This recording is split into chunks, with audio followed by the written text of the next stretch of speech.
အားလုံးမင်္ဂလာပါဒီနေ့တော့ကျွန်မက work from အဖြစ်အချင်းချုပ်ကိုရှင်းပြပေးမှာဖြစ်ပါတယ်เนาะအဲ့တော့အဓိကအပြင်ပေါ့နော် grade 4နဲ့ grade 5မှာဒီ work from ရေးတဲ့အခါမှာပေါ့နော်လွယ်ကူကူနဲ့ဖြည့်နိုင်မှုအတွက်ကျွန်မအချင်းချုပ်ပြီးတော့ရေးပေးထားပါတယ်เนาะအဲ့တော့အလဲစင်တော့ကတော့နောက်ပိုင်းကျကျွန်မအားရင်တင်ပေးပါမယ်အဲ့တော့အခုခေတ်ကကျတော့ကျွန်မ grade 4နဲ့ grade 5တွေရေးပြီးတော့ရေးထားဖြစ်ပါတယ်တောက်မလို့နည်းနည်းတော့နှိမ့်နေပေါ့နော်အလဲစင်သမားတွေတော်တော်နည်းနည်းလေးနှိမ့်နေပေါ့နော်โอเคအဲ့ဒါဆိုရှင်ကြည့်ရအောင်ကျွန်တော်တို့အရင်ဆုံး work from ပြင်မယ်ဆိုလို့ရှိရင်ချင်းလေးခုပြောင်းရတယ်အဲ့တော့ဘာကြီးလဲဆိုလို့ရှိရင်ကျွန်တော်တို့ noun တွေပြောင်းရတယ် pronoun တွေပြောင်းရတယ် adjective တွေပြောင်းရတယ် adverb တွေပြောင်းရတယ်အရင်စရောက်လာတဲ့ခါကြလို့ရှိရင်တော့ဒီနည်းနည်းတတိထားရမယ့်အပိုင်းလေးပိုများလာတယ်ပေါ့နော်အဲ့တော့ဒီ grade 5ပြင်မယ်ကလေးဆိုလို့ရှိရင်တော့ဒီလေးခုကိုကြည်နည်းနည်းနဲ့သိထားရဆိုလို့ရှိရင်တော့အဆင်ပြေပါတယ်နော် okay အဲ့တော့ number 1ကကျတော့ noun တွေပြောင်းရတယ်ပေါ့နော်အဲ့တော့နောက်နေ့ပြောင်းနေတဲ့အခါမှာ SDES တွေပြောင်းဖို့ပြောင်းနေရေကိုကျွန်မရဲ့ဒီ TikTok account လေးကိုဝင်ကြည့်လို့ရှိရင်တော့ကျွန်မဗီဒီယိုတင်ထားရေပေါ့နော်အဲ့တော့ကျွန်မဒီထဲမှာတော့ကျွန်မအချင်းချုပ်ပဲရေးပေးထားပါတယ်အဲ့တော့နောက်နေ့ပြောင်းတဲ့အခါမှာကျွန်တော်အရင်ဆုံးအနေကင်းကနေအများကင်းကိုပြောင်းပေးရတယ်เนาะအနေကင်းကနေအများကင်းကိုပြောင်းတဲ့အခါမှာ S ပေါင်းရမှာလား ES ပေါင်းရမှာလားเนาะ Y ကို I ပြောင်းပြီးတော့ ES ပေါင်းရမှာလားเนาะစသဖြင့်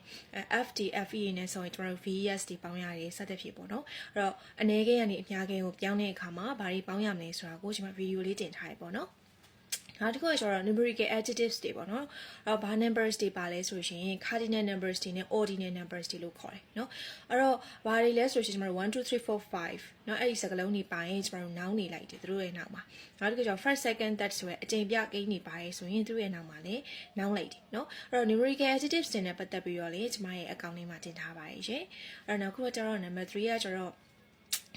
့သူလည်း numbers တွေပဲပေါ့နော်ဒါပေမဲ့သူကကျတော့မတိကျတဲ့ gain တွေကိုမတိကျတဲ့အရေးအတွက်တွေကိုဖော်ပြခြင်းတဲ့အခါမှာဒီစကားလုံးတွေကိုသုံးနေเนาะအဲ့တော့ကျွန်မဒီလိုမျိုးလေးခွဲပြထားရပေါ့နော်အဲ့တော့ few တို့ a few တို့ many တို့ရဲ့နောက်မှာကျွန်တော် noun လိုက်တယ်ဘာ noun လဲဆိုတော့ countable noun ကကျတော့ရေတွက်လို့ရတဲ့ noun ပေါ့နော်အဲ့တော့သူရဲ့နောက်မှာကျတော့ PL ဆိုတာ plural ကိုပြောတာဖြစ်ပါတယ် few a few many ရဲ့နောက်မှာ countable noun အများကြီးလိုက်ပါတယ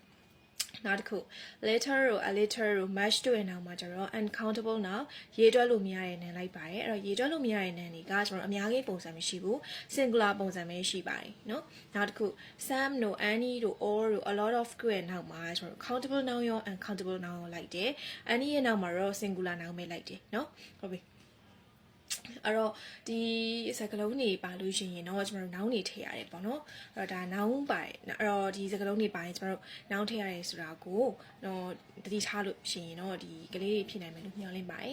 နောက်တစ်ခုကြည့်ရအောင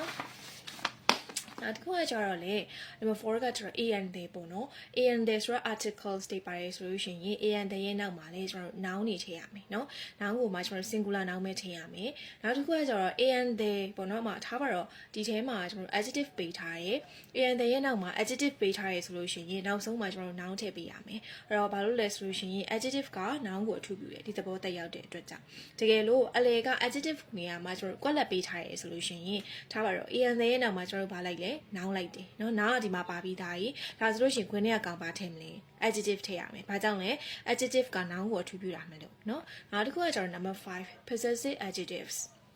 pronoun ဇာတ်ကိုသိရင်တော့ possessive adjectives တွေသိမှာပါเนาะ my our his her them their စသဖြင့်ပေါ့နော် possessive adjectives တွေပါတယ်ဆိုလို့ရှိရင် possessive adjectives တွေရဲ့နောက်မှာကျွန်တော်တို့ noun ထည့်ပေးရမယ်เนาะအဲ့တော့ဒါကတော့ pronoun ဇာတ်ကိုလည်းကျွန်မရဲ့အကောင့်ထဲမှာတင်ထားရပေါ့နော်နောက်တစ်ခုကကျတော့ number 2ကကျတော့ pronoun ပြောင်းတာပေါ့နော်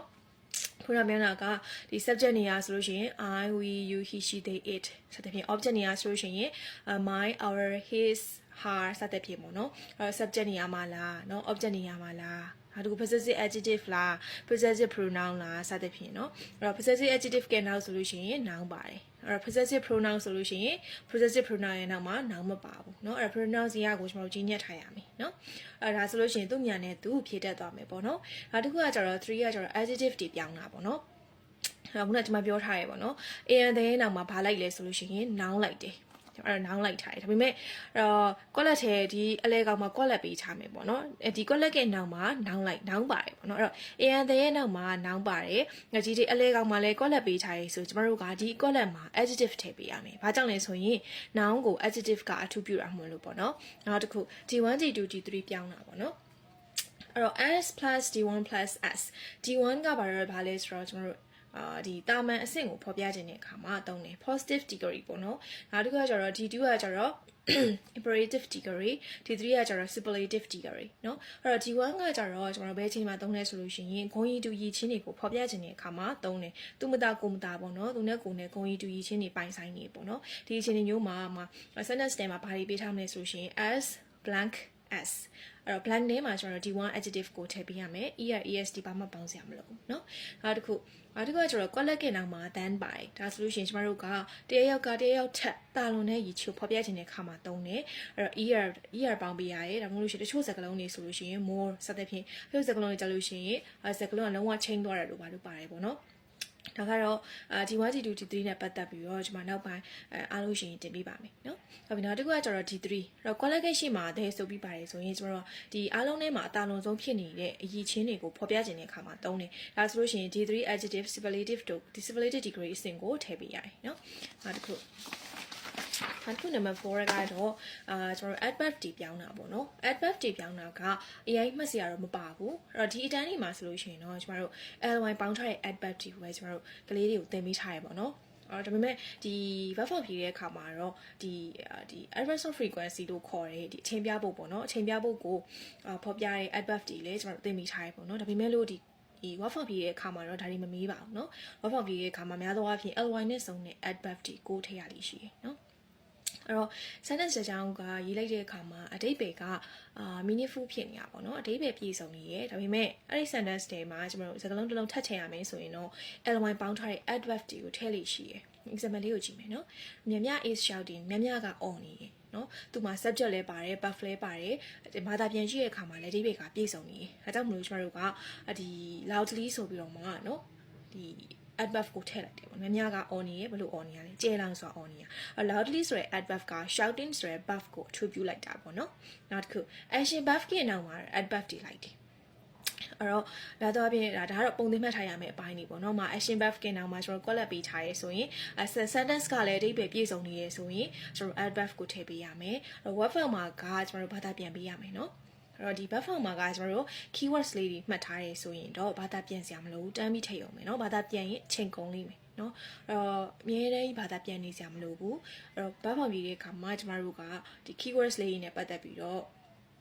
ဖြည့်သိထားကျင်းချက်ထားမယ်ဆိုလို့ရှိရင်เนาะသူကဘာသာပြန်စရာမလိုဘူးပေါ့เนาะအချို့ sentence keywords မှာပါတဲ့ sentence တွေမှာကျွန်တော်ဖြစ်နိုင်ခြေရှိတာလေးတွေဘာသာပြန်ပြီးထည့်တယ်ပေါ့เนาะဒီလောက်ပါပဲ word form မှာကြာလို့ရှိရင်တော့များသောအားဖြင့်ကျွန်တော်တို့ဘာသာပြန်ရတယ်ပေါ့เนาะဒါပေမဲ့ဒီလိုမျိုးအနည်းချုပ်ကလေးသိထားမယ်ဆိုလို့ရှိရင်လည်းအချိန်ကုန်တတ်တာတယ်ပေါ့เนาะဟုတ်ပြီအဲ့တော့ action verb တွေရဲ့နောက်မှာလည်းကျွန်တော်တို့ adverb တွေထည့်ပြီးတော့မှရေးလေးရှိရယ်เนาะ example ကိုကြည့်မယ် he walks slowly through the park အဲ့တော့ဒီ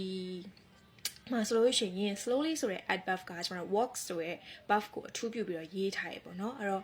adverb ကကျတော့ verb ကိုလည်းအထူးပြုတယ်နောက်တစ်ခုကကျတော့ adverb အချင်းချင်းကိုလည်းအထူးပြုတယ်เนาะစသဖြင့်ရေးလေးရှိရပေါ့เนาะဒါပေမဲ့ကလေးအနေနဲ့ဒီ grade 5 grade 4 grade 5မှာအဲ့လိုစိတ်မြင်နိုင်မပါသေးဘူးပေါ့เนาะဒီအချင်းချုပ်ကလေးကိုဒီလောက်သိထားရင်ရပြီပေါ့เนาะအဲ့တော့ဒီနေ့လေ့လာသွားတာကတော့ကျွန်တော် web form ဖြည့်အကျဉ်းချုပ်ဖြစ်ပါတယ်အဲ့တော့နောက် video တွေမှာတော့ကျွန်တော်အားရင်အားသလိုနောက် web form ဖြည့်ရဲ့အခါမှာသိထားရမယ့်အပိုင်းလေးဆက်တင်ပေးပါမယ်နောက် video လေးကိုဆုံးအောင်ကြည့်ပေးရတဲ့အတွက်အားလုံးကျေးဇူးတင်ပါတယ်နောက် video တွေမှာပြန်တွေ့ပါမယ် bye bye